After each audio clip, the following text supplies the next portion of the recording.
தென்காசி மாவட்டம் வாசுதேவநல்லூர் அருகே நள்ளிரவில் பெய்த கனமழையினால் குடியிருப்புகளை தண்ணீர் சூழ்ந்துள்ளது. இதனால் அந்த பகுதி மக்கள் சாலை மறியல் போராட்டத்தில் ஈடுபட்டிருக்கிறார்கள். தென்காசி மாவட்டத்தில் இருக்கக்கூடிய வாசுதேவநல்லூர், சிவகிரி, தேவப்பட்டினம், ராயகிரி உள்ளிட்ட பகுதிகளில் நள்ளிரவில் கனமழை கொட்டி தீர்த்திருக்கு. திடீர் கனமழையால வாசுதேவநல்லூர் பகுதியில் வீடுகளை மழை நீர் சூழ்ந்திருக்கு. இதனால் ஆத்திரமடைஞ்ச அந்த பகுதி மக்கள் 300க்கும் மேற்பட்டோர் கேரள மாநிலம் கொல்லம் செல்லும் சாலையை மறிச்சு போராட்டத்தில் ஈடுபட்டிருக்காங்க. இதனால 1 மணி நேரத்திற்கும் மேலா போக்குவரத்து பாதிக்கப்பட்டிருக்கு.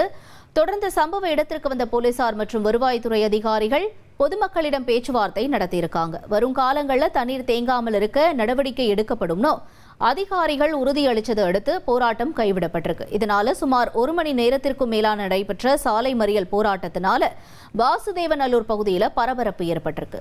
1,25,00,000 மனங்களை வென்ற தந்தி டிவி யூடியூப் சேனல். தவிர்க்க முடியாத தம்ப்நெயில்ஸ், கலக்கலான கான்டென்ட்ஸ். நீங்களும் இந்த குடும்பத்தில் இணைய இப்பவே சப்ஸ்கிரைப் பண்ணுங்க. அசுரபலம் கொண்ட எங்கள் டிஜிட்டல் கரங்களில் உங்கள் விளம்பரங்களை சேர்க்க வாட்ஸ்அப் பண்ணுங்க. 8939888378. Email advttanditv@dttv.in.